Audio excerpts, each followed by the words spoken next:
အားလုံးပဲမင်္ဂလာပါ Audio ပိုင်စာနီ YouTube Channel လေးကနေအားလုံးပြန်လည်ကြိုဆိုလိုက်ပါတယ်အခုတခါတင်ဆက်ပေးမယ့်ဇာတ်လမ်းလေးကတော့ဆိုင်းဆရာအကားစောရေးသားထားတဲ့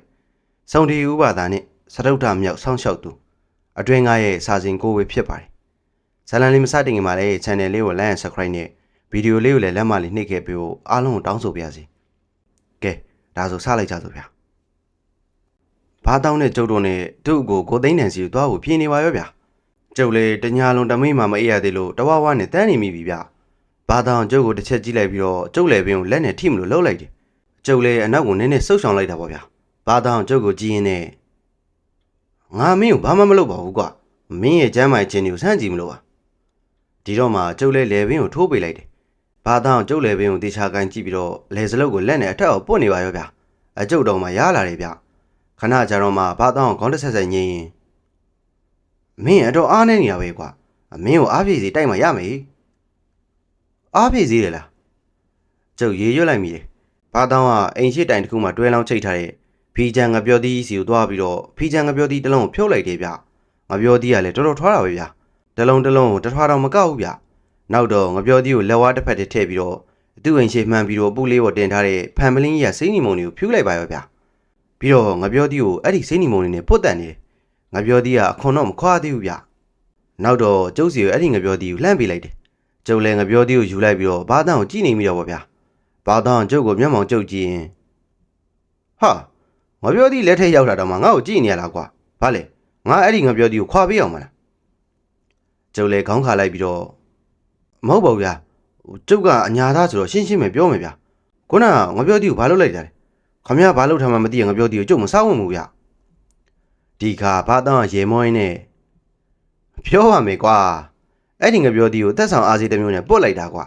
အဲ့ဒီငပြောသီးကိုစားပြီးရင်မင်းခွန်အားတွေပြည့်လာလိမ့်မယ်ကျုပ်ကမယုံသင်္ကာဖြစ်နေသေးတယ်ဗျဒါနဲ့ငပြောသီးကိုထိတ်ကကိုက်ပြီးတော့အခွန်ဆွဲခါလိုက်တော့အထက်ကငပြောသီးအသားတွေကဗရမ ्या ရောင်လိုနီနီရိပ်ရိပ်ဖြစ်နေပါရောဗျမွေးတာလည်းမွေးတယ်ဗျကျုပ်တေချာနန်းကြည့်တော့နတ်တနီလိုနတ်သဖြူနတ်လိုပဲဗျကျုပ်ကစားဖို့ပြင်နေအောင်ဘာတောင်းကြည့်ရင်နဲ့စိတ်ချစမ်းပါကွာမင်းတို့နှစ်ယောက်ကငါ့ကိုခဲခဲ့တာငါမင်းတို့ကျေးဇူးကမ်းမလားကွာဘာတောင်ပြောတော့မှကျုပ်လည်းစိတ်ချလက်ချနဲ့ငပြောသီးကိုကိုက်စားလိုက်တော့တယ်ဗျငပြောသီးကချိုလို့ဗျပြီးတော့အရသာလေးတစ်မျိုးရတယ်အဲ့ဒီရသာလည်းခက်ချုပ်ချိုးပဲဗျသွေးစီအရသာလိုဟာမျိုးကျုပ်လည်းစာစာနဲ့ငပြောသီးတစ်လုံးလုံးစားပစ်လိုက်တယ်ဆိုပါတော့ဗျအထူးဆန်းတယ်လို့တော့ပြောရမယ်ငပြောသီးစားပြီးတဲ့အခါကျုပ်ဗိုက်စာနေရာကြီးပျောက်သွားပြီးတော့တစ်မျိုးဖြစ်လာတယ်ဗျရင်ပြည့်တယ်လို့ဘာလိုကြီးဗျဘာတောင်ဂျိုတိနေတဲ့ပုံပါပဲတောက်ရီအိုတွေကရေတစ်ခွက်ခတ်လိုက်ပြီးတော့ကျုပ်စီကိုလှမ်းပြီးတယ်ဗျရေခွက်ကဖန်မက်ခွက်ငချင်းခွက်ကြီးဗျဖန်ခွက်ထူထူကြီးမှာငချင်းရဲ့ကြေးကုန်နေလို့အခွက်တွေပါတဲ့ခွက်ကြီးပေါ့ကျုပ်လန်းလန်းယူမဲ့လို့တော့ဘာတော့ခွက်ထဲကိုအနီအောင်လုံးလေးတစ်လုံးပြည့်ထည့်လိုက်တယ်ဗျအလုံးလေးကတိတိလေးပါဗျစကွဲစီလောက်ပဲရှိမှာပါအဲ့ဒီလုံးလေးကရေထဲကိုရောက်သွားတယ်ဆိုရင်အနီအောင်ချောင်းချောင်းနေထွက်လာပြီးတော့တစ်ခွက်လုံးကိုအနီအောင်ဖြစ်သွားပါရောဗျလန်းလန်းကန်းနေတဲ့ကျုပ်တော်မှလက်တွန့်သွားတယ်ဗျဘာတောင်လန်းထိုးပြီးတာနဲ့မဝင်းမရဲနဲ့လန့်ယူလိုက်တာတောက်လိုက်ဆန်းကွာမင်းအကုန်ကောင်းသွားမယ်ကျုပ်လည်းရေခွက်ကိုတေချာကြည့်နေမိတယ်ရေခွက်တစ်ခုလုံးကသွေးလိုရဲရဲနီးနေပြီဗျအနံ့ခံကြည့်တော့ဘာနဲ့မှတော့မရဘူးဒါနဲ့တကြိုက်လောက်မော့တောက်မယ်ဆိုပြီးတော့ရေုံငုံလိုက်တဲ့အခါချိုလိုက်တာလည်းပြုံးနေပါနဲ့ဇီးဖြော်ကြီးလို့ရတာမျိုးဗျအရသာကောင်းနေဆိုလို့တော့ကျုပ်တို့ကတောက်ပြီးသားပဲဗျတစ်ခွက်လုံးကိုမော့ချလိုက်တော့တာပဲအချိုတဲ့ရတာနောက်မှာရှတတာရတာလေးတွေပါသဗျရေတောက်ပြီးတဲ့အခါဘာသားအောင်မျက်ခုံးပိတ်ပြီးကျုပ်ကိုကြည့်ဘယ်နဲ့လဲကွာတောက်လို့ကောင်းရင်လားကောင်းလိုက်တာဗျဒါဘာလဲရင်တွေး၅မျိုးပါလေတွေးရစီဘောကွာတွေးရ၅မျိုးတောင်လားဘာတောင်းကလက်၅ချောင်းထောင်ရင်ကြောက်တွေးကြံ့တွေးကျွဲတွေးကြားတွေးခွေးတွေးတယ်ကွာအဲ့ဒီတွေးတွေအားလုံးအနှစ်ကြောင်ကြိုပြီးတော့ကြောက်တွေးနဲ့ဖမ်းထားတာပေါ့ကွာဗျာခွေးတွေးတွေပါရလားဒီစီကိုထင်မသေးနဲ့ကွာတွေးရနေနေတဲ့လူတွေတောက်လိုက်ခုချက်ချင်းပြန်အားကောင်းတယ်ဒါနဲ့ကောင်းနေမင်းခုနကငါကျွေးတယ်ငါပြောသီးကိုစားငါတိုက်တဲ့သွေးစိတ်တောက်ပြီးတော့မင်းဘယ်လိုခံစားရလဲကွာနေလို့တော့ကောင်းနေဗျဗိုက်စာလည်းမရှိတော့အိတ်ချင်တာလည်းမရှိတော့ဗျကျုပ်ကိုယ်လည်းအားရိပ်ပြည့်နေသလိုခံစားရတယ်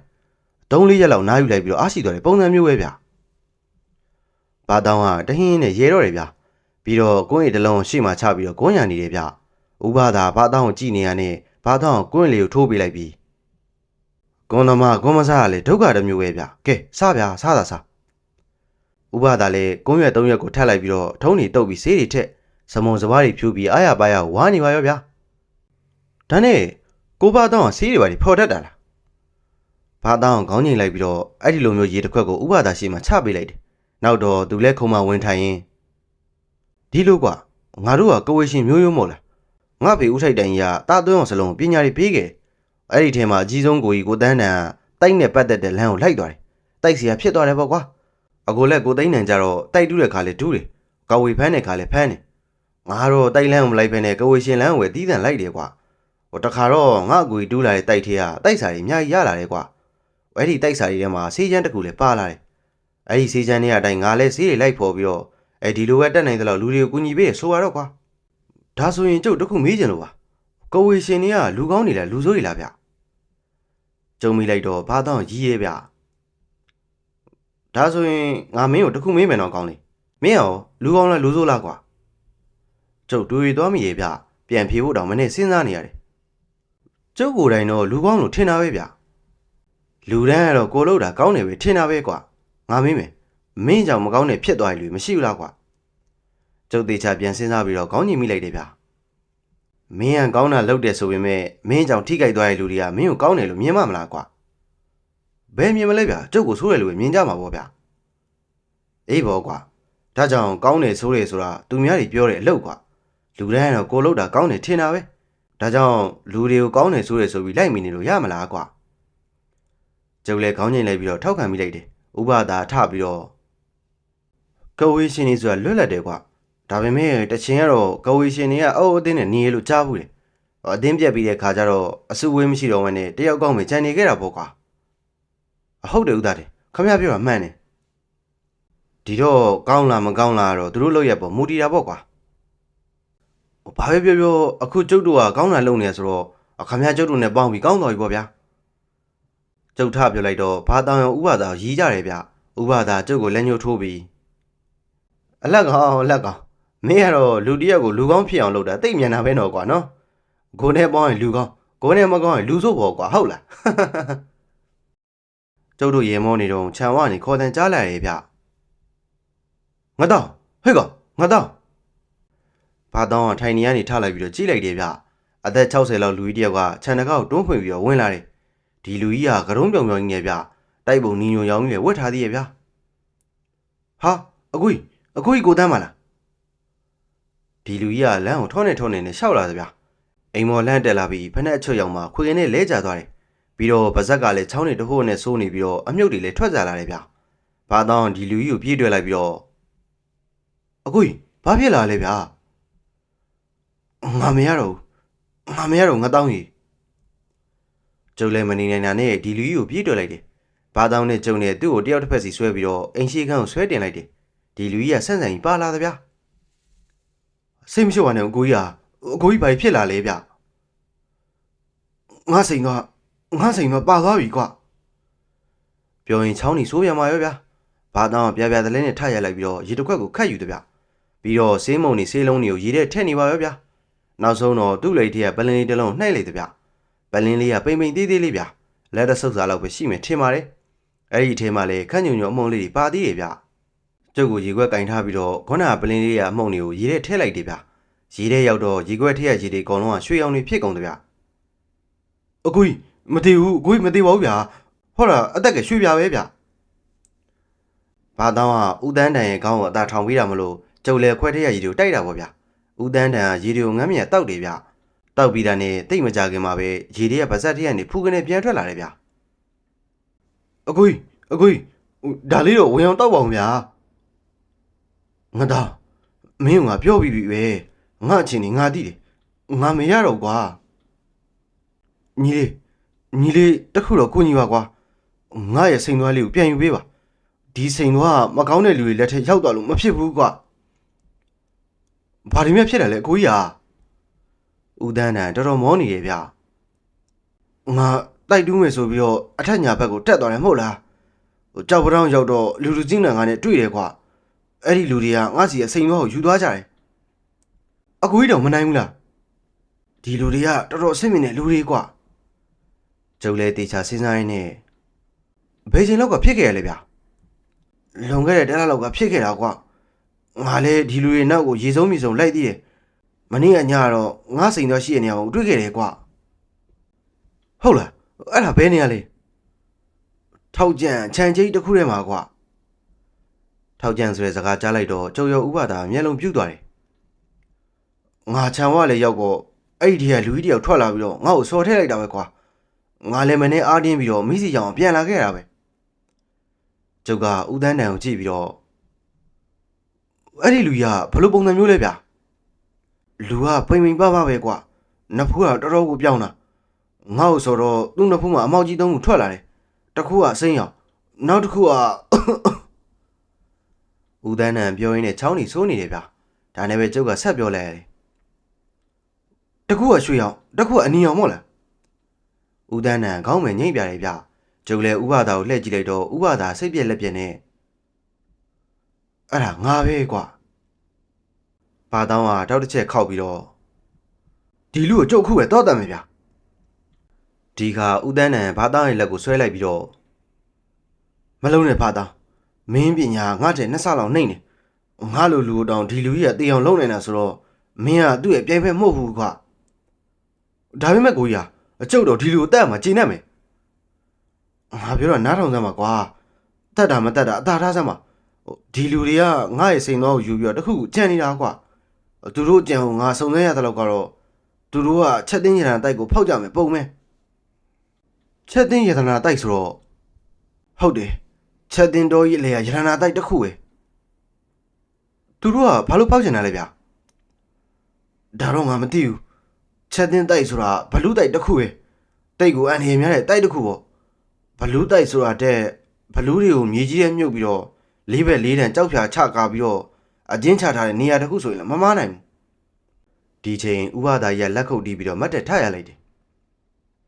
ဟုတ်ပြီအဲ့ဒါငါထေရှင်တို့ပဲငါခုမှသဘောပေါက်ပြီကျုပ်တို့အားလုံးဥပဒါဝိုင်းကြည့်လိုက်ကြတယ်ဥပဒါကြီးကကျုပ်တို့နားကိုလာရင်ဆက်ပြောတယ်ငါထေရှင်ကဘာဖြစ်လို့ဒီနေရာကိုရွေးတာလဲမတ်ရွှေတောင်ဒီနေရာသူတို့ရဲ့အောင်မြေပါဆိုပြီးတော့ဘာဖြစ်လို့ပြောခဲ့ရဲဆိုတာငါခုမှသိပြီလက်ဆက်သက်တော့ဒီကောင်ကဘလူးတိုက်ဖွင့်မလုံနေတာဘူးကွာငါထေရှင်ကဘလူးတကောင်လို့အောင်ရှင်ကငါ့ကိုပြောဘူးတော့ဒီကောင်ကြံနေရဒီကြံစီပဲဖြစ်မှာကျုပ်လည်းတွေးမိပြီးခေါင်းငိမ့်မိလိုက်တယ်ဒီဘလူးတိုက်ဖွင့်ပြီးတော့ဒီဘလူးတွေထွက်လာတဲ့ကဒီကောင်ကဘလူးတွေကိုအုပ်ချုပ်မလို့ပဲ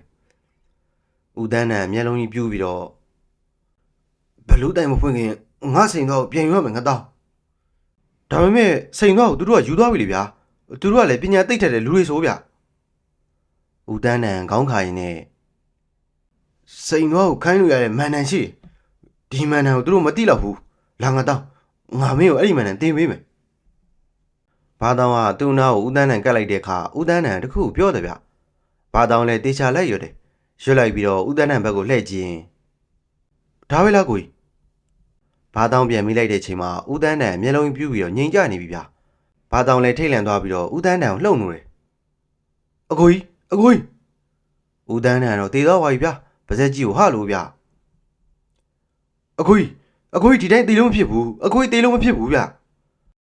အော်ဟင်းင်းနဲ့ဘာတောင်ကလွယ်ထရရွှေဆက်ကူလေးတစ်ခုကိုယူပြီးတော့ဦးတန်းတန်ရဲ့နှစ်ဖူးကိုကတ်လိုက်တယ်နောက်တော့ပလင်းလေးတစ်လုံးဖွင့်ပြီးတော့အစီရင်နေလုံနေပါရောဗျဥပဒါရှေ့ကိုတိုးသွားပြီးတော့ဘာတောင်စိတ်ကိုလျှော့စမ်းပါကွာကိုဝေဖမ်းမယ်ဆိုရင်လည်းဒါမင်းရဲ့အကိုကြီးကွာအိုးဗျာခမရဖယ်နေစမ်းပါကျုပ်လုံနေရကျုပ်တည်ဘာတောင်ကဗဇက်ကိုဖျဲပြီးတော့ဦးတန်းတန်ရဲ့ဗဇက်ပတ်ဝါနာမှာအပ်လိုက်တယ်ဗျနောက်တော့လေဒီကိုတရှူးရှူးနဲ့စုပ်သွင်းရင်ခေါင်းကိုထောင်းလိုက်ပါရောဗျကျုပ်တို့မျက်စိရှိမှပင်ဦးတန်းတန်ရဲ့ဗဇက်ပေါက်ကနေမိကုံငွေလိုအငွေးလေးတကူထွက်လာတယ်ဗျအငွေးလေးကတဖြည်းဖြည်းပြန်တန်းလာရင်နောက်ဆုံးတော့ဘာတောင်ရဲ့ဗဇက်ထဲကိုအတန်းလိုက်လေးဝင်သွားပါရောဗျအငွေးလေးဝင်သွားတာနဲ့ဘာတောင်ဗဇက်ကိုပိတ်ချလိုက်တယ်ပြီးတော့ပလင်းလေးကိုယူလိုက်ပြီးပလင်းပေါက်ကိုဗဇက်နဲ့တိတ်ပြီးတော့မှုတ်သွင်းလိုက်တာပဲဗျပလင်းထဲကိုအငွေးလေးတွေဝင်သွားတယ်ဗျပလင်းပြန်ကြည့်တဲ့အခါမသိရင်ပလင်းထဲကိုမိကုံငွေတွေထည့်ထားသလိုပဲဗျအဲ့ဒါကိုဝေဖမ်းတာလားဥပဒါခေါင်းငိမ့်နေဘာသာမျက်လုံးပြူးပြီးတော့သွားပြီးဖျဲနေတယ်ဗျသူကြည့်ရတာမကောင်းဆိုးကြီးတကောင်လိုပါပဲအကိုကြီးဒီတိုင်းမသိရဘူးအဲ့ဒီလူကိုအကိုကြီးရဲ့လက်နဲ့လက်စားချီပြီးတော့မှသိရမယ်ဘာသာပြောရင်းနဲ့စပွဲကုံလေးတစ်ခုကိုဆွဲယူလိုက်တယ်ဗျစပွဲကုံလေးကနှစ်ပေပတ်လေလောက်ပဲရှိမယ်ဗျအမြင့်ကတော့နှစ်ပေခွဲလောက်ရှိမယ်ထင်ပါတယ်အဲ့ဒီကုံလေးကိုသူ့ရှေ့မှာချလိုက်ပြီးတော့ခုံပေါ်မှာခင်းထားတဲ့စပွဲကင်းကိုဘေးကိုဆွဲဖယ်လိုက်တယ်ဗျစပွဲပေါ်မှာတော့အင်းနေလို့ဆမရီလို့ရေးထားတယ်ဗျအစီရင်တစ်ခုဖြစ်မယ်ထင်တာပါပဲစပွဲကုံလေးမှာတော့အဝိုင်းပုံစံလေးရှိတယ် ဘာတော့သူ့ကိုယူဖမ်းထားတဲ့ပလင်းလေးကိုအဲ့ဒီစပွဲဝိုင်းအလျာအဝိုင်းလေးထဲမှာချလိုက်တယ်ဗျနောက်တော့ပလင်းဖုံးဖွင့်ပြီးတော့လက်နှစ်ဖက်ကိုဘေးကိုဆန်တက်ရင်ပလင်းလေးကကိုယ်တင့်အားငါဆရာခေါ်သည်တင်ထွက်လာခဲ့ရမည်အဲ့လိုရွတ်တဲ့အခါပလင်းလေးကနေဦးသားနံပုံစံဖြူဖြူရိပ်ရိပ်တစ်ခုထွက်လာတယ်ဗျထွက်လာပြီးတော့စပွဲကုံပေါ်မှာတွဲလောင်းကြီးလုံနေပါရဲ့ဗျဘာတော့ကအနီးနားစီဗီဒီယိုလေးရပလင်းလေးငါးလုံးကိုဆွဲယူလိုက်ပြီးတော့ပလင်းတွေကိုဖွင့်ချလိုက်တယ်ပလင်းတွေပွင့်သွားတာနဲ့အထက်ကကဝေးလေးတိုးထွက်လာတယ်ဗျဘာတော့ကဦးတန်းနံကိုကြည့်ပြီးတော့အကိုကြီးစားတော့ဒီကိုလေးကိုအကိုကြီးစားတာစားတော့ဗျဦးတန်းနံကဗဇက်ဖွင့်လိုက်တဲ့ချိန်မှာပဲပလင်းလေးရထွက်လာတဲ့ကဝေးတွေကရုံးကန်အော်ဟရင်တဖြည်းဖြည်းပြန်သွားကြတယ်ဗျနောက်တော့ဦးတန်းနံရဲ့ဗဇက်ထဲကိုပြေးဝင်ကုန်ကြပါရဲ့ဗျဘာတော့ဘာကြီးလုံနေဆိုတော့ကျုံးတဲ့ဥပါဒာနဲ့နားကိုမလဲတော့ပါဘူးဗျဘာတော့ပလင်းလေးတွေတစ်လုံးပြီးတစ်လုံးဖွင့်ပြီးတော့တမ်းမြင်မောချပြီးနေပလင်းလေးကထွက်လာသမျှကိုလေဦးတန်းနံဆုပ်ယူပြီးစားတာပဲဗျကြွက်လျှောက်တန်းမောကပလင်းတွေကိုဘာတော့လက်နဲ့တန်းလိုက်ပြီးပုတ်ချလိုက်တယ်ဗျပလင်းတွေကုန်တမ်းမြင်မောတခွန်းခွန်းနဲ့ကြခွဲကုန်ပါရောဗျသူဖမ်းချုပ်ထားတဲ့ကဝေတွေကုန်ထွက်လာကြပါရောကဝေတွေကထွက်ပြီးကိုလှုပ်ပြီးမဲ့ဦးတန်းနံရဲ့ဆုပ်တဲ့ထံကိုမယုံကန်နိုင်ကြပါဘူးဗျကဝေဝိညာဉ်တွေကအတန်သေးတန်ကြောင်တွေနဲ့အော်ဟစ်ပြီးတော့ဦးတန်းနံပါဇက်ထဲကိုရောက်ကုန်တယ်ဘာတော့ကတကားကြားမှာထောင်ထားတဲ့တန်တရွင်းတွေကိုပြေးယူလိုက်ပြီးတော့အခန်းတောင်ကပလင်းကြီးတွေကိုတန်တရွင်းနဲ့ရိုက်ခွဲပါရောဗျနှစ်တရာကဝေအကုန်ထွက်ကြစမ်းကွာထွက်သမျှကဝေတွေကိုဦးတန်းနံစားရင်းနဲ့နောက်ဆုံးတော့ဦးတန်းနံရုပ်ပြောက်ပြီးတော့တရေရုပ်ကြီးဖြစ်လာပါရောဗျတခန်းလုံးကရှိသမျှပလင်းတွေလည်းအကုန်ခွဲပြီဗျဦးတန်းနံတယောက်လည်းတရေအကောင်ကြီးဖြစ်နေပါရောဗျခေါင်းပေါ်မှာလည်းအချွန်တက်တွေနဲ့လက်မောင်းတွေမှာလည်းအချွန်တက်တွေနေရဲ့ဗျကျုပ်ထင်တော့ကဝေတွေရဲ့စွမ်းရည်ကိုစားရင်းကနေသူ့အဆန်းတွေတော်တော်များလာတဲ့ပုံစံပဲဗျပလင်းတွေကုန်ကုန်သွားတော့ဘာတော့တဟားနဲ့ရေမောလိုက်ပြီးအကိုကြီးလာပါကျုပ်စီကိုလာပါကျုပ်စီမှာကိမ့်ပါကျုံနဲ့အကိုကြီးနဲ့တူတူပေါင်းပြီးတော့ဒီလူကြီးကိုလက်တုံပြန်ကြမယ်တရေကြီးကလည်းမိုးပေါ်ပြန်နေပြီးတော့အိမ်ထဲမှာဝေးလေပြန်နေတယ်ဗျဘာတော့ကလက်နှစ်ဖက်ကိုဘေးကိုဆန့်တန်းပြီးတော့ရင်ဘက်ကိုကော့ပေးထားတယ်တရေကြီးကတစ်ချက်ဝေးပြန်လိုက်ပြီးတော့ဘာတော့စီကိုတိတ်တိတ်ပြန်သွားတယ်ဗျအနာရောက်တော့မှဘာတော့စီကိုမဝင်မဲနဲ့ကျုပ်ဘေးမှာရက်နေတဲ့ဥပဒါစီကိုဝင်နေပြေးဝင်သွားတယ်ဗျအားဘလောက်များတယ်လေဆိုလို့ရှိရင်ဥပဒါဆိုအနောက်ကိုပက်လက်လန်ပြီးတော့လဲကျသွားတာဗျကျုပ်လည်းဥပဒါကိုဆွဲထွေရင်ဥပဒါဘာဖြစ်တယ်လဲဗျဥပဒါတကောလုံးတစ်ဆက်ဆက်တုံရင်နေပြီးတော့မျက်ခွန်တွေကတစ်ဖြက်ဖြက်နဲ့ခတ်လို့ဗျမျက်ဖြူကြီးလည်းလန်နေပါရောဗျဘာတော့ကျုံတော့တလန်းချင်းလျှောက်လာပြီးအကိုကြီးကဘာဖြစ်လို့ကျုပ်စီကိုဝင်မဲနဲ့သူ့စီကိုဝင်တာလဲဗျဒီခါဥပဒါမင်းတဲ့ကိုငါဝင်မရဘူးမင်းကကဝေရှင်တယောက်ပြီးတော့ဆုံးနေတက်တဲ့ပညာတွေကိုမင်းမတက်ဘူးငါကတော့ဆုံးနေကဝေတွေကိုဝါမြွတ်ထားရလို့ဒီလိုကလည်းဆုံးတယောက်ဆိုတော့မင်းစီမှာကိန်းတာတဲ့သူ့စီမှာကိန်းတာပိုအကျိုးရှိမယ်လို့ငါထင်တယ်ဥပဒါတတိတောင်းအောင်ဗျာခဏနေတော့မှဥပဒါတတိရလာတယ်ဗျနောက်တော့ငုတ်တုတ်ထထိုင်နေအလက်ကငါတမျိုးကြီးဖြစ်နေတယ်ဘလို့ဖြစ်တာလဲဗျငါစီမှာအစွမ်းနေပြေးလာတယ်လို့ပဲပြေးလာမှာဗောဗျခမရစီမှာကျုပ်ကိုကဝင်ခိုးအောင်သွားတာကိုအခုတော့ကျုပ်ကိုကြီးခမရရဲ့စောင့်ရှောက်ပုတ်ကိုဖြစ်သွားပြီဥဝါဒခေါင်းတက်ဆက်ဆက်ညင်းငါကိုတွေကစောင့်ရှောက်တယ်မရှိရလို့ငါအင်းအားနေနေတယ်အတော်ပဲကွာစိတ်ချပါတော့ငါမင်းကိုကြီးကောင်းကောင်းသုံးချပြီးတော့သူ့အတွက်ရောမင်းမအတွက်ပါလက်စားချိတ်ပေးမှာပေါ့ကွာဘာတောင်းခေါင်းညင်ပြလိုက်ပြီးတော့သူ့လေကိုဆွဲလေလိုက်တယ်ကဲအလက်ကောင်ငါတို့သွားကြမယ်ဒီနေ့ညမှာငါတို့ပြန်လာခဲ့မယ်လို့အောင်ရှင်းကိုဂတိပေးခဲ့တယ်မဟုတ်လားကျုပ်လည်းခေါင်းညင်လိုက်တယ်ဥပဒါသူ့လက်တီကိုဆုပ်လိုက်ပြီးတော့အခုငါမှအစွမ်းနေရခဲ့ပြီကဝေယာချီထောင်ချီစီကနေအစွမ်းနေလက်နဲ့တီငါရခဲ့ပြီငါမကြောက်တော့ဘူးလက်ကောင်ဒါဆိုအခုပဲသွားကြပါစို့ဗျာအခုတော့မရသေးဘူးဘာဖြစ်လို့လဲဆိုတော့ငါကိုယ်တွေဝင်နေတဲ့မင်းကိုကြီးနဲ့ငါနဲ့တားစားတာမဖြစ်သေးဘူးအချိတ်ဆက်မမိသေးဘူးကွာဒီတော့ငါအချိန်နဲ့လိုတယ်ဥပဒါပြောနေရင်တမ်းမြင်မော်ကိုတင်မလင်ခွေပြီးထိုင်ချလိုက်တယ်ငါခုငါကိုယ်တွေကစောင့်ရှောက်တယ်နည်းနည်းညှိလိုက်အောင်မယ်ညနေဆောင်တဲ့အခါငါတို့အောင်ရှိန်စီကိုသွားကြမယ်မင်းတို့ငါတခုမှမယ်နော်ငါစိတ်ကိုထုံသွင်းနေတဲ့အချိန်မှာငါ့ကိုမနှောက်ယှက်ကြနဲ့ငါ့ကိုယ်လုံးမထိကြနဲ့တကယ်လို့ထိသွားလို့ငါလက်နှုတ်သွားခဲ့မအောင်မြင်ပဲဖြစ်သွားလိမ့်မယ်ဥပဒါပြောပြီးတာနဲ့လက်ကိုဒူးနှစ်ဖက်ပေါ်တင်ပြီးတော့မျက်စိမိတ်ချသွားတာပဲဗျာကျုံနဲ့ဘာတောင်းနှစ်ယောက်ကတော့သူ့ဘေးမှာကြံခဲ့တာပေါ့ကျုပ်လည်းအိမ်မှာထိုင်နေရင်ဥအောင်ချေပေးလိုက်တဲ့တောင်မွေးကိုသေချာကြည့်မိနေတယ်ဘာတောင်းကလည်းကျုပ်ဘေးနားကိုလာထိုင်နေဗျသူ့လက်ထဲမှာလည်းမွေးပုံစံဒုတ်ချောင်းပေါ့ဗျာမင်းလည်းဒုတ်တစ်ချောင်းငါလည်းဒုတ်တစ်ချောင်းပေါ့ကွာကျုပ်လည်းသိကျင်သွားတယ်ဒါနဲ့ခမရမိမ့်မှာမွေးစိမ့်ဆိုဗျသူနဲ့ခမရနဲ့ဘယ်လိုတွေစုံတွေ့ကြရလဲဘာတောင်းကတက်ပြင်းတစ်ချက်ချလိုက်ပြီး လွန်ခဲ့တဲ့10နှစ်လောက်ကပေါ့ကွာငါလည်းကဝေရှင်တယောက်ကိုတွားဖမ်းမယ်ဆိုပြီးဘကိုးပဲဆင်းလာတော့ရွာတရွာမှာခဏနားဖြစ်တယ်ရွာနေထွက်လေကွင်းတွေကိုဖြတ်တော့ငါနာထဲမှာကဲကြပါဆိုတဲ့အတန်တစ်ခုကိုကြားရတော့ကွာဒါနဲ့အတန်ပေးရလာတယ်ဆိုပြီးလိုက်ရှာလိုက်တော့နွားကြောင်သားလေး3-4ယောက်လက်ထက်မှာမွေစိမ့်လေးတစ်ကောင်တွေးလာတယ်ပဲကွာမွေကတကုံလုံးစိမ့်ပြီးဝင်းလည်နေတာပဲငါလည်းအဲ့ဒီမွေလေးကိုလမ်းဘေးကိုလွတ်ပေးလိုက်တာပေါ့ကွာအိမ်မြန်ရောက်တော့အဲ့ဒီမွေလေးကအိမ်မှာရောက်နေတယ်ကွာဘယ်လိုရောက်လာလဲတော့မသိဘူး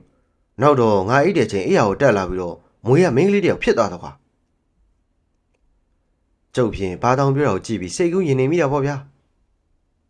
ဗျာမွေကလေးကမိန်းကလေးဖြစ်သွားရလားငါမင်းကိုမလိမ္မာဘူးကွာမိန်းကလေးကမှတော်တော်ချောလာတယ်မိန်းကလေးကွာဒီလိုနဲ့ငါနဲ့ဒီမိန်းကလေးလည်းညားသွားတာပေါ့ကွာမိုက်တယ်ဗျာမွေနဲ့လူလည်းညားတာအခုမှပဲကြားဘူးလေဗျာ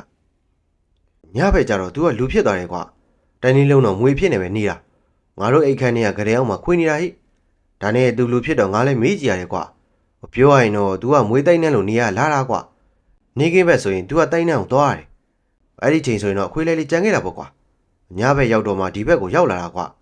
तू နွားကြောင်းသားတွေဖမ်းခံရတော့နေဘက်ကြီးတစ်ခေါင်းတစ်ခုထဲမှာခွေနေတော့အဖမ်းခံရတယ်ဆိုတော့ကျုံမသိလို့မေးမယ်နော်မွေနဲ့ပေါင်းပြီးတော့တာသမီတွေပါမထုံကောက်လားဗျ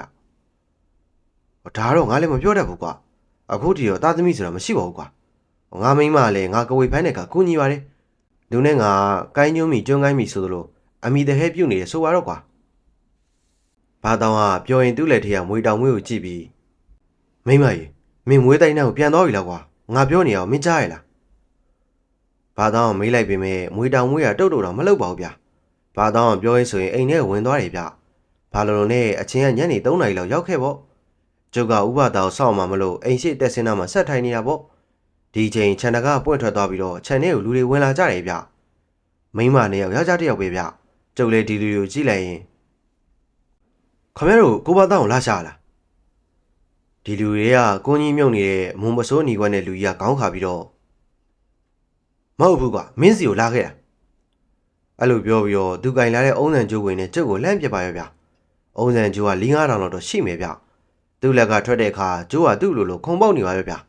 ျနောက်တော့ကျိုးကကျုပ်ပခုံးပေါ်ကျလာတယ်ဗျပခုံးပေါ်ရောက်တယ်ဆိုရင်ပဲကျိုးကကျုပ်ရဲ့လေပင်ကိုသူ့လိုခွေပြီးပတ်ပါရောဗျကျုပ်လည်းလေပင်အစ်သွားပြီးတော့အဲ့ဒီကျိုးလက်တစ်ဖက်နဲ့ဆုပ်ကန်လိုက်တယ်ကျိုးကတထပ်ပြီးတထပ်ပတ်နေရမပြောရနဲ့ဗျမွန်ကြီးကအားရပါရင်နဲ့အဲ့ဒါလူ9 ယောက်တီတီဇွဲချိုးကြတေးခဲ့တဲ့ကျိုးကွာအခုမင်းနဲ့ဆိုရင်တော့10 ယောက်ပေါ့ကွာသူပြောနေတော့ကျုပ်လဲလေပင်အစ်သွားတာနဲ့တောင်မွေးကင်ထားတဲ့လက်နဲ့ကျိုးကိုကိုင်းလိုက်မိတယ်ဗျတောင်မွေးနဲ့ကျိုးနဲ့ထိသွားတဲ့အခါကျိုးကချက်ချင်းပြေးပြီးတော့မြေပေါ်ကိုကျသွားတယ်မြေပေါ်ရောက်တဲ့အခါဒီကောင်စားနဲ့တို့တယ်လို့မျိုးမြေပေါ်မှာခုန်နေရှာတယ်ဗျကျုပ်လဲဒေါသထွက်နဲ့အဲ့ဒီကျိုးတောင်မွေးနဲ့လှင့်ရိုက်တာပဲဗျ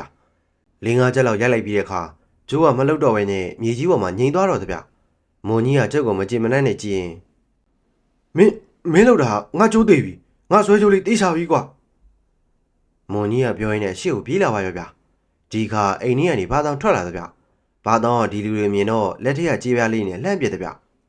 ဒီလူတွေကမိမတယောက်ကဓာတ်နဲ့ရှေ့ကိုခုန်တက်လာပြီးတော့ကြေးပြားလေးကိုလေပေါ်မှာတင်ခုတ်ပိုင်ပစ်လိုက်ပါရောဗျကြေးပြားလေးတွေကနှစ်ပိုင်းပြက်ပြီးတော့မြေပေါ်ကိုပြုတ်ကြတယ်ဒီမိမကမြေပေါ်ကျတော့ဓာတ်နဲ့လက်ကိုတိုင်းစကားပြနေသေးရဲ့ဗျသူ့လက်ထဲမှာတော့2 တောင်လောက်ရှိမယ်ဓာတ်နှချောင်းကင်ထားတယ်အသားကတော့ခက်ပြူပြူပဲဗျအဘောကရှဲညီနဲ့ကိုဝတ်ထားပြီးတော့အောက်ကလည်းရှမ်းမောင်းမိနေဗျခြေထောက်မှာတော့စွပ်ဖက်နဲ့အမဲကိုဝတ်ထားတယ်ဇပင်ရှေးကြီးကိုလည်းဖားရချထားသေးတယ်ဗျနောက်တော့ဘာတောင်းဓာတ်နဲ့လမ်းညွန်ပြီးဘာတောင်းနင်ငါ့ကိုမှတ်မိသေးလား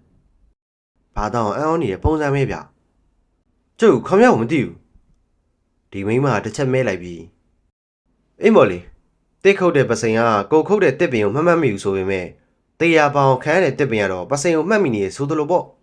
ရှင်းကြောင်ကျုပ်ကပြက်ခဲ့ရရှင်ကျုပ်လင်ကိုတတ်တယ်ပြီးတော့ကျုပ်လင်ကိုဖမ်းသွားခဲ့တယ်မဟုတ်လာ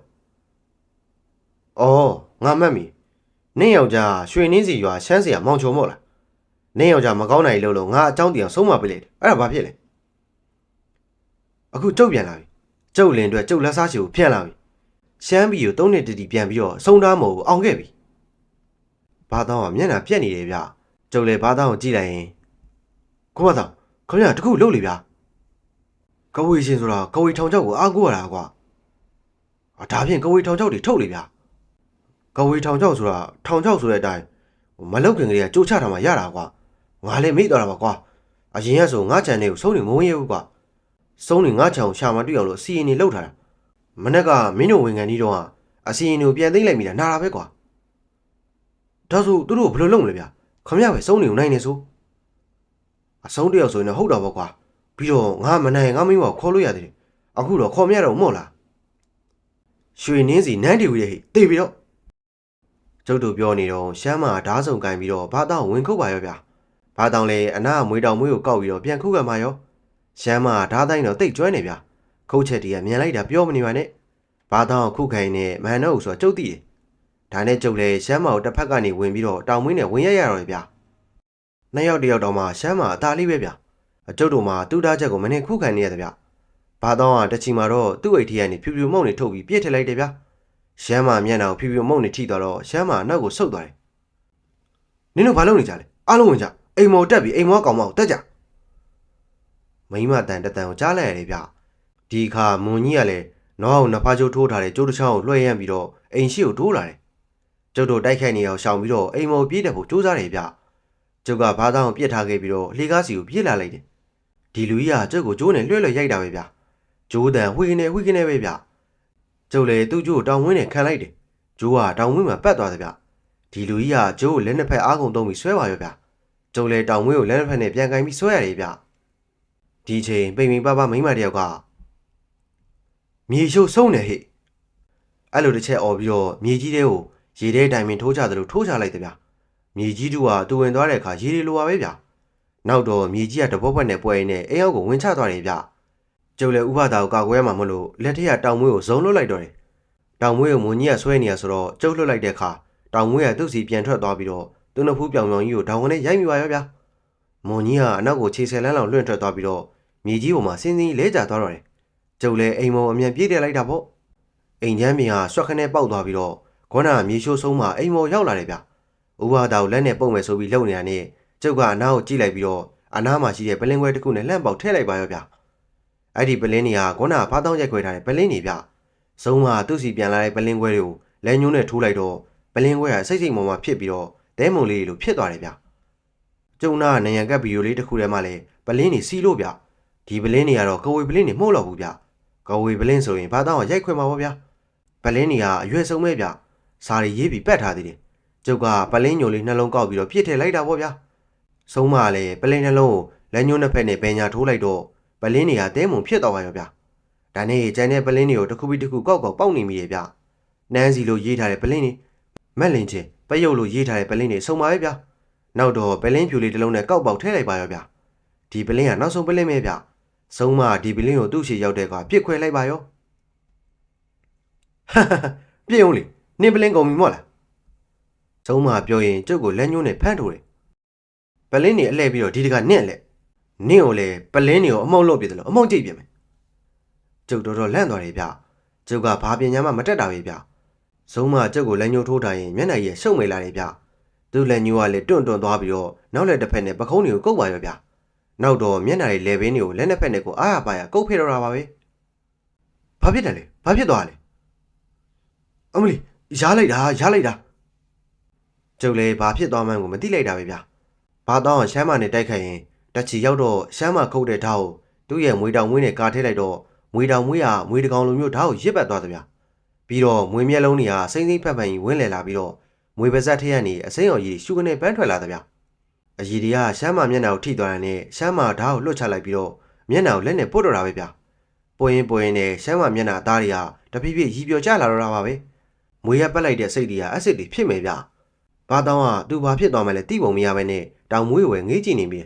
တောင်မွေးကပျော့ပျော့ရန်နေတခါပြန်ပြီးတောင်းနေသွားပါရောဗျဘာတောင်းကအိမ်မော်ပြေးတယ်လာတော့မတ်တက်ရက်ပြီးကုတ်ဖယ်နေဆုံးမကိုတွေ့သွားတယ်ကိုဘာတောင်းသူဘာဖြစ်သွားလဲမသိဘူးဗျမင်းဘာလုပ်လိုက်လို့လဲဘာမှမလုပ်ပါဘူးဗျဟောဒီဗီဒီယိုလေးတွေကပလင်းနေနဲ့ကောက်ပေါက်ထည့်လိုက်တာပဲဘာတောင်းပြုံးသွားပြီးတော့ဟေးဒါဆိုရင်တော့ဆုံးမခွေးလျက်တိမုံစာမိသွားတာပဲဟေ့ငါဆေးပေါ်မဲ့အမေတွေကိုဒီထက်ထည့်သိမ်းထားတာကွာခွေးလျက်တိမုံလည်းပါတယ်ကျုပ်လည်းဆုံးမကိုလက်ညှိုးထိုးပြီးရီပါရောဗျလက်ဆက်တော့ဆုံးမရားနေရခွေးလျက်တိကြောင်ဘူးဗျဆုံးမကတော့မကြည်မချမ်းနေဗျနင့်ကိုတတ်မယ်ဟဲ့ကောင်နင့်ကိုတတ်မယ် သူကပါဇက်ကပြောဝေပြောနေတာပါဗျာတကယ်တမ်းကျော်ကုတ်နေရနဲ့လက်နှစ်ဖက်တော့မဟုတ်ဘူးဘာတောင်းကကဲကုတ်နေတာဟာမကြီးဒီတိုင်းကုတ်နေလို့ရမလားရေလေးပါနေနဲ့တွားချူချလိုက်ပေါ့ဟာရေဟုတ်တယ်ရေနဲ့ဆေးရမယ်ရေနဲ့ဆေးချမယ်ပြောရင်းဆိုရင်လည်းကျမ်းပေါက်တွေကိုခုံချသွားပြီးတော့မြေကြီးတွေကိုဝင်ပြေးတော့တာပဲဗျာကျုပ်ကကိုဘာတောင်းကြည့်ရင်ကိုဘာတောင်းရစုံမကိုဘာဖြစ်လို့ရပြောင်းဝင်နေလဲပေးလိုက်တာလေဗျာကိုဘာတောင်းဟဲ့ပဲရင်းနဲ့မင်းဘာတိလို့လဲကောင်လေးရခွေးရရသည်ဆိုတာရင်းနဲ့ထင်ပိုရတယ်ကွာ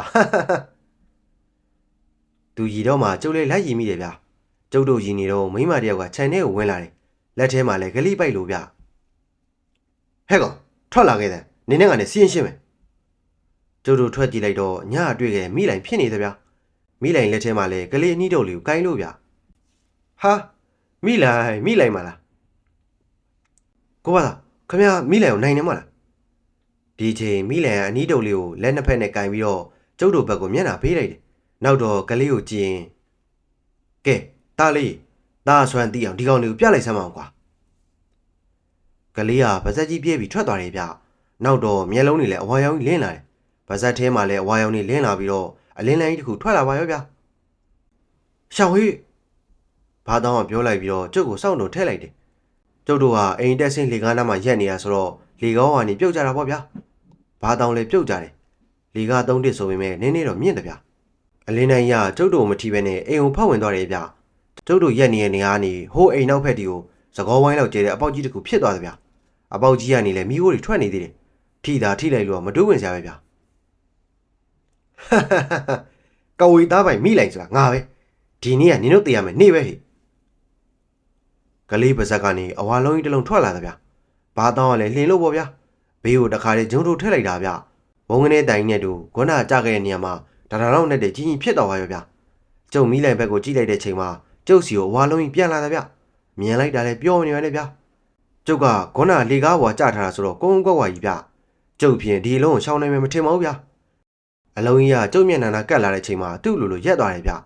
ပြီးတော့မိုးပေါ်ပြန်တက်သွားပြီးတော့ပျောက်သွားပါရောဗျဒီချိန်လေကားပေါ်မှာချောကလာရက်တယ်ဗျဥပဒါကျုပ်ရေရွတ်မိလိုက်တယ်ဥပဒါမျက်လုံးကမီးကြိုးလျက်စီးလိုမျိုးတဝင်းဝင်းနဲ့လက်နေပါရောဗျနောက်တော့သူ့ပါဇက်ကိုဟလိုက်ပြီးတော့ဟေးလို့အတန်ကြီးအော်ထည့်လိုက်တော့ပါဇက်ထည့်ရနေအပြန်အောင်လင်းလိုင်းတစ်ခုထွက်သွားပါရောဗျအပြန်အောင်လင်းလိုင်းကြီးကမိလန်ကိုသွားထီရဆိုရင်မိလန်အော်ပြီးငိုရတာပဲဗျ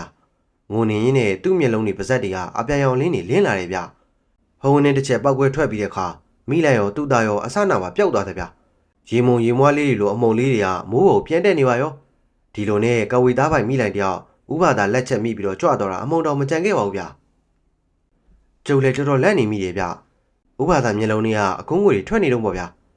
ကျုပ်ဥပဒါပခုံးသွားပုတ်လိုက်တော့ဥပဒါကျုပ်ကိုစိမ့်စိမ့်ကြည့်တယ်ဗျဥပဒါကိုကြည့်ရတာဥပဒါမဟုတ်တော့တလို့ပါပဲကျုပ်ကိုတွန်းလိုက်တော့ကျုပ်ပြန်နောက်ကိုလွန့်ထွက်သွားတယ်ဥပဒါတော့အိမ်မောကနေတလန်းချင်းဆင်းလာတယ်တော့ကြမယ်ဒီကောင်လက်စားချီရမယ်အတန်အကောကိုကြီးနဲ့ပြောရင်းနဲ့ခြံထဲကနေထွက်သွားပါရောဗျကျုံနဲ့ဘာတောင်းလေးတရက်ကိုတယောက်ကြည့်လိုက်မိတယ်ဥပဒါဘာဖြစ်သွားလဲဗျသူအောင်မြင်သွားလားမအောင်မြင်သွားလားတော့ငါလည်းမသိဘူးကွာဘာပြောသူ့နောက်ကိုငါတို့လိုက်သွားကြစို့ဘာတောင်းကလွယ်လိုက်ပြီးတော့မွေတောင်မွေးလေးကောက်လိုက်တယ်ခြံရှိကိုထွက်လာတော့ကျုပ်လည်းကျုပ်ရဲ့တောင်မွေးလေးကိုပြန်ကောက်ပြီးတော့ခြံထဲကနေတူတူထွက်လာခဲ့ကြတာပေါ့ဗျာအခုတင်ဆက်ပေးခဲ့တဲ့ဇလန်လေးကတော့ဆိုင်းဆက်အက္ခဆိုရေးသားထားတဲ့စုံဒီဥပဒါနဲ့စတုထမြောက်ဆောက်ရှောက်သူဆိုတဲ့ဇလန်လေးပဲဖြစ်ပါတယ်နားဆင်ပေးခဲ့တဲ့အတွက်အားလုံးကျေးဇူးတင်ပါတယ်ကျွန်တော်ကတော့တင်ဆက်သူဇာနီပဲဖြစ်ပါတယ်